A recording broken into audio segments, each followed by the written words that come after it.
You're watching Friday Night Football on Fox Wilmington, sponsored by Browning Tire and Auto and Pelican's Perch Bar and Grill. Postseason football is in full swing. We're into the second round now. That means this is where serious contenders emerge and the push for state championships really starts to pick up. Welcome to Friday Night Football. I'm Connor Smith. Let's get right into our action from the second round. We're going to start off with our game of the week. A rivalry that always seems to produce instant classics. Wallace Rose Hill and James Keenan meeting in the postseason for the second straight year. The Tigers beat the Bulldogs by 1 in overtime last November. What an environment in Duplin County last night. Tigers up 2 scores in the third, and the defense making a stand. Big Calavant stuffing the tailback in the backfield. Into the fourth quarter now, Matthew Wells trying to make something happen for Wallace Rose Hill, but Jaquez Smith gets back there and ends that drive with a sack. So the Tigers back on offense now. Nice little pitch from Avant to David Zelaya. He makes a move, gets upfield, and gets taken down all the way at the 20-yard line.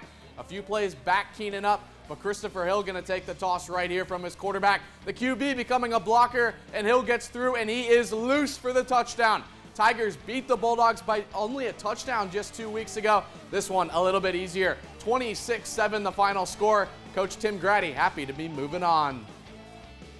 To play that game twice, back to back is very hard for any team, but that's a tough draw. That's a tough draw, and I praise the Lord we came out on the right end. Our guys bowed their back. They played great defense once again, and offense stepped up, played a better game tonight than we did the last time, and here we are, man, celebrating. All right, so James Keenan facing the winner of this game in round 3. Wolfpack and Chargers getting together at Legion Stadium. We'll pick this one up in the first half. Whiteville with the ball. Leighton McLean finds Corey Faison. Wolfpack knocking on the door early. And they're going to give it to Sabion Shipman. He'll cap off the drive in style. Pack on the board first. They're up 7-0. Celebration, though, didn't last very long. This is the ensuing kickoff after that Shipman touchdown. Nigel Morgan takes the kick return, and he's going up the sideline all the way back into the end zone for the touchdown. So we're all evened up in Whiteville. Head coach J.P. Price not too happy on the sideline. Wolfpack now down 20-7 after some costly mistakes. McLean trying to make something happen. This one deflected, bobbled, and then intercepted. It's Morgan again running it back for 6. Chargers take a 27-6 lead into half. Wolfpack make an impressive second half comeback, but they fall 1 point short. A tough way to end the year. 27-26, your final. To Wilmington and the 8A bracket, the Hoggard Vikings fresh off a first-round bye. They're hosting Willow Spring in this one. This was all Vikes right from the get-go. Everett Hordeman and some of his teammates ganging up for the sack. The Storm crushed Laney last week. They just had no chance in this one against the undefeated Vikings. Quarterback Matthew Boring calling his own number, keeps it on the read option and surges his way in for 6. I'm guessing the flag team got pretty tired last night. It's 28-0 Hoggard at this point, and they're going to add to it. Amir Montgomery, look at him, shrug off the tacklers, get off of me. Vikings on cruise control. The senior running back saying what's up over on the sideline. It was really just a 2.5-hour party at Braswell Stadium. And here's Boring finding Dezen Duran wide open for another Hoggard touchdown.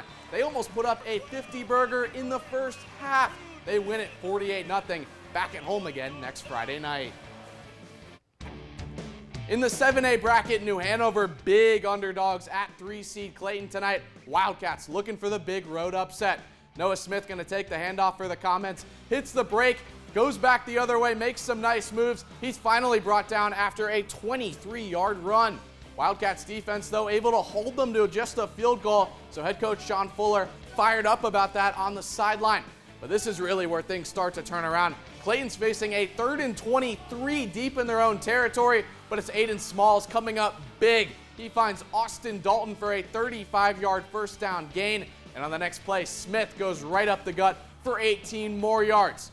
Just a few plays later before halftime, Small hits TJ Campbell. Ball appears to hit the ground right there, but they do count this a touchdown. Clayton up 10-0 at that point, and they win 29-0. New Hanover falls. That's your final score.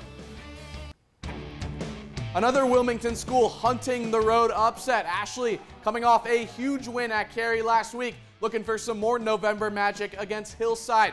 Hornets on the move in the first quarter. Jalen Starks gets the rock, rumbles 35 yards all the way inside the Ashley 5-yard line. That's going to set up Eric Mayo leaping his way into the end zone from 2 yards out. Hillside's up 7-0. Hornets defense all over the field last night as well. Ashley's Carter Kroll trying to make something happen, looking downfield. He's going to be picked off. It's Eric Bonner getting in there for the Hornets, and they would just pour it on from there. Xavier Stevenson, the QB, keeping it himself, goes untouched from 15 yards out. Ashley falls 33-0 on the road. Eagles had some exciting wins this season, but 2025 comes to an end in the Bull City. The West Brunswick Trojans coming off their first playoff win in 5 seasons. They're up 14-10 halfway through the third quarter, but here come the Mustangs. It's a 6-yard touchdown from Jaden Spencer. Just like that, 31-14 West Brunswick trails. They're not going to go down without a fight, though. Look at the pretty pass from Josiah Borton to Kavion Griffin. 24 yards, they're up to midfield. That's going to set up that duo again, making plays all season long. 31-20 after that touchdown. But West just not able to stop Middle Creek in the second half. Lex Sevilla with the quick pass over to Tracy Harrington Jr. Going to go down as a 35-yard catch and run, even though he ran about 60. Great effort at the end. They mark him down at the 6. Didn't really matter all that much. Trojans come up short 52-20. Here's head coach Shane Handy post-game.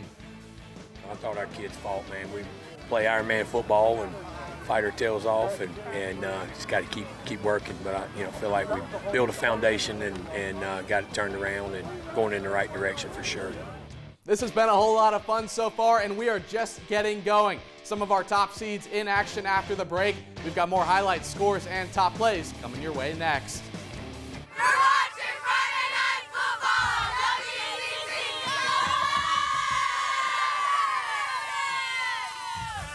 WSfx! Okay.